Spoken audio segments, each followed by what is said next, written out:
Hello আর্মিরা, আজকের এই ভিডিওটিতে আমরা জংকুকের কালকে রিসেন্ট করা লাইভটিকে বাংলাতে ট্রান্সলেট করে দেখব। কিন্তু তার আগে বিটিএস এর লাইভগুলো এভাবে বাংলাতে প্রতিনিয়ত পাওয়ার জন্য এখনই ভিডিওটিতে লাইক করে আমাদের চ্যানেলটিকে সাবস্ক্রাইব করে পাশে থাকা বেল আইকনটিকে বাজিয়ে রাখো, যাতে করে বিটিএস এর লাইভগুলোর বাংলা এক্সপ্লেন সবার আগে তোমার কাছে গিয়ে পৌঁছায়।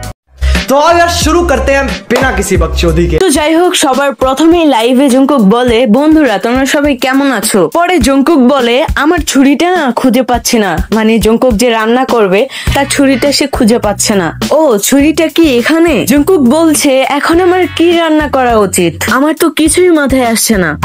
আমার খুব ক্ষুধা লেগেছে, এই জন্য আমি লাইভটা ওপেন করে রান্না করতে বসেছি। জংকুক কিছু একটা কাটতেছিল, তখন সে বলে, এই ছুরিটা কি ঠিকভাবে কাজ করবে না? কুকি বলে, আমি রান্নায় একটু রসুন ব্যবহার করব, যাতে স্বাদটা আরো বেশি ভালো লাগে। গাইস, আজকে আমি একটা নতুন ধরনের পাস্তা বানাচ্ছি। এটা তো শেষ, এবার আমি কিভাবে রসুনটা কাটবো। জংকুক ছুরির কথা বলছে, এটা তেমন একটা ভালোভাবে কাজ করছে না। মানে হয়তো জংকুক বলতে চাইছে যে ছুরিটার বেশি একটা ধার নেই, এজন্য ভালোভাবে কিছু কাটছে না। জংকুক বলছে, এটা আমি সুন্দর করে করার চেষ্টা করছি যাতে খাবারটা টেস্টি হয়। রসুনটা এরকম, তারপরে সাইড দিয়ে ঠিক এভাবে কাটতে হবে, ঠিক এইভাবে আস্তে আস্তে ও কুচি কুচি করে কাটতে হবে। জংকুক বলে, আমি এখন চিংড়ি কাটবো, কিন্তু আমি এটা আগে কখনো চিংড়ি দিয়ে করিনি। পাস্তার কথা বলছে। জংকুক বলছে, চিংড়ি মাছটা কিন্তু অনেক বড়, কাটতে হেব্বি মজা হবে। তারপর জংকুক হাত দিয়ে চিংড়ি মাছগুলোকে জীবিত করে ফেলে। এই পার্টটা আমার কাছে খুব ফানি লেগেছে। চিংড়ি মাছের দাঁতগুলোকে এবার আমি এই কাঁচি দিয়ে কাটবো। জংকুক বলে, আমার কি চিংড়ি মাছের মাথাটা পুরোপুরি সম্পূর্ণ কেটে ফেলা উচিত ছিল?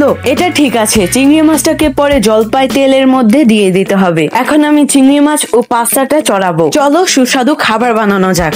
রান্নায় মনে হয় তেলটা একটু বেশি দিয়ে ফেলেছি। জংকুক বলছে, এটাকে কম আঁচে রাখতে হবে। এখানে আমি নুডলস ইউজ করতে যাচ্ছি। এরপর এখানে রসুন দিতে হবে। রান্নাটা মনে হয় খুবই সুস্বাদু হবে, আমার কাছে মনে হচ্ছে। জংকুক জিজ্ঞেস করছে আর্মিদেরকে, রান্নাটা কি আসলে মজার হবে? রান্নাতে আমি রসুন ও চিংড়ি মাছ ইউজ করেছি, তাই এটা অনেক বেশি মজার হবে। দেখা যাক। পরে জংকুক আর্মিদেরকে ঠিকভাবে গাইড করতে থাকে যে কিভাবে রান্না করতে হবে। জংকুক বলছে, এখান থেকে খুবই সুস্বাদু গন্ধ বের হচ্ছে। জংকুক বলে, আমি এখন এখানে আমার নিজের তৈরি করা সস দিব। জংকুক বলে, তোমরা তো আমাকেই দেখতেছো, চলো তোমাদেরকে রান্নাটা একটু দেখাই। কুকি বলে, চলো নুডলসটাকে হালকা করে একটু টেস্ট করে দেখা যাক।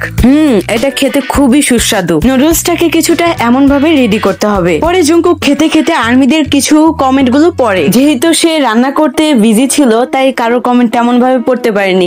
এখন সে ফ্রি, তাই কমেন্ট গুলো পড়ছে। পরে জংকুক আর্মিদেরকে বলে, তোমাদের কোন খাবারটি পছন্দ কমেন্ট করে জানাও তো। পরে আর্মিরা বিভিন্ন ফানি পাস্তার নাম বলছিল, যেটা শুনে জংকুক হাসছিল। পরে জংকুক বলে, আমি আবারও তোমাদের জন্য একটা মজাদার সুস্বাদু লাইভ নিয়ে আসছি, সবাই ওয়েট করো, বাই। এরপরে সে লাইভটিকে এন্ড করে ফেলে।